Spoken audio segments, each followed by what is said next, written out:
আমরা যদি আল্লাহ রাসূল সাল্লাল্লাহু আলাইহি ওয়াসাল্লামের সিরা পড়ি, রাসূল সাল্লাল্লাহু আলাইহি ওয়াসাল্লামের সিরার মধ্যে আমাদের সবকিছুই আছে। আল্লাহ তাআলা কোরআনের মধ্যে বলেছেন, লাকাদ কানা লাকুম ফি রাসূলিল্লাহি উসওয়াতুন হাসানাহ, তোমাদের জন্য আল্লাহ রাসূল সাল্লাল্লাহু আলাইহি ওয়াসাল্লামের মাঝে রয়েছে সর্বোত্তম অনুকরণীয় আদর্শ।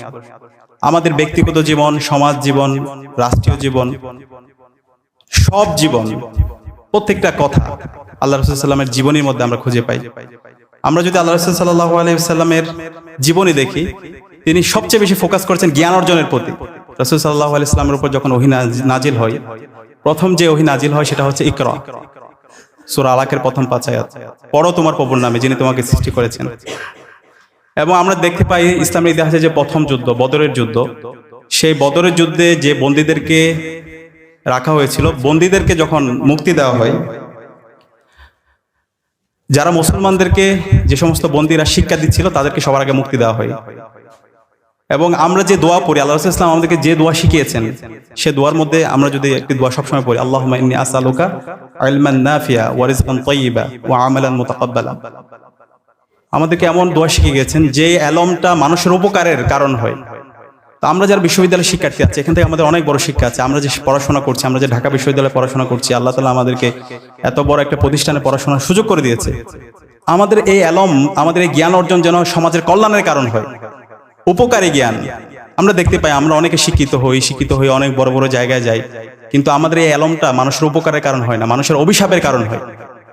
তো এখান থেকে শিক্ষা হচ্ছে, আমরা যে জ্ঞান অর্জন করবো, আমরা সবাই চাকরি বাকরি করবো, সবাই বিভিন্ন পজিশনে যাব, কিন্তু আমাদের নিয়তটা যেন সহি থাকে। আমি যে পজিশনে যাই না কেন, সেই পজিশনে গিয়ে যেন আমি সমাজের সোর্স অফ বেনিফিটের কারণ হই, কল্যাণের কারণ হই, আমার মাধ্যমে কোনো যেন অকল্যাণ না হয়। সেই ধরনের শিক্ষা আল্লাহ রাসূল ইসলামের সিরাত থেকে আমরা পাই। দ্বিতীয়ত, আমরা দেখতে পাই আল্লাহ রাসূল ইসলামের পুরো জীবন জুড়ে তিনি ইনসাফ এবং আদালতের কথা বলে গিয়েছেন। আল্লাহ রাসূল ইসলামের কাছে একটা সুপারিশ আসছিল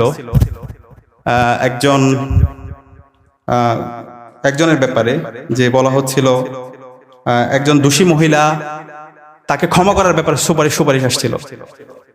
হ্যাঁ, তখন আল্লাহ রাসূল সাল্লাল্লাহু আলাইহি ওয়াসাল্লাম বলছিলেন, আমার মেয়ে ফাতেমা যদি এই সুপারিশ করে, আমি তার হাত কেটে ফেলবো।